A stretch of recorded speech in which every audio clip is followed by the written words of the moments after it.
தூக்கிட்டானுங்கப்பா நம்ம தூத்துக்குடி பசங்க. கோடுனா ரோடு தான் இது நேத்து வரைக்கும். ஆனா இந்த தூத்துக்குடிக்கிறவுடைய சும்மா தூக்கி சாப்பிட்டானுங்க நம்ம கொங்கு மண்டல சிங்கங்கள்.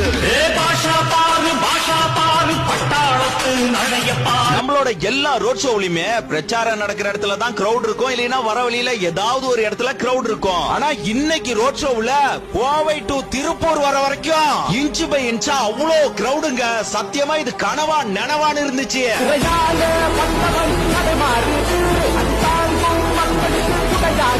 கோயம்புத்தூர்ல இருந்து திருப்பூர் வர வரைக்கும் நம்ம தளபதியை வரவேற்ற அனைத்து தொகுதி மக்களுக்கும் இந்த பதிவுல கோடி நன்றிகளை தெரிவிச்சுக்கிறாங்க. சீரியஸ்லி வேற வேற வேற லெவல். வரலாறு காணாத ரோட் ஷோவா டெஃபினெட்லி இந்த ரோட் ஷோ தான் இருக்கும். நம்ம தளபதியால இந்த ரோட் ஷோவை பீட் பண்ண முடியுமான்றது கொஞ்சம் கஷ்டம் தான். நம்ம தளபதி சம்பவம் பண்றவர் இல்ல, அதுல ரெக்கார்ட கிரியேட் பண்றவர்னு இப்ப சாட்டையில இருந்து பெரிய ஆலமரம் வரைக்கும் நல்லாவே புரிஞ்சிருக்கும். கூட்டம் ஓட்டா மாறாது, கூட்டம் ஓட்டா மாறாதுன்னு இன்னும் எத்தனை நாளைக்கு தாண்டா தம்பர அடிச்சிட்டு இருப்பீங்க?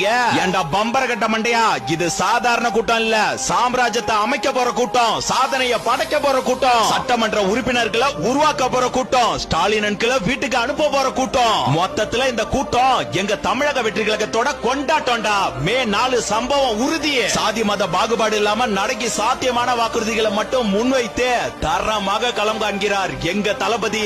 இந்த விஜய 100% நம்பலாம். நான் உங்களுக்காக மட்டும்தான் வந்திருக்கிறேன், உங்களுக்காக நன்றி கடன் செலுத்துறதுக்காக மட்டும்தான் வந்திருக்கிறேன். ஓகே கைஸ், கொங்கு மண்டல வேட்பாளர்கள் பட்டியல தனியா ஒரு வீடியோல பதிவு பண்றேன். நல்லதே நடக்கணும் திருப்பூர் மற்றும் ஒட்டுமொத்த கொங்கு மண்டல மக்களே. உங்களால் தமிழக வெற்றி கழகத்துக்கு நல்லது மட்டும் தான் நடக்கணும். இது ஒரு விசில் புரட்சி.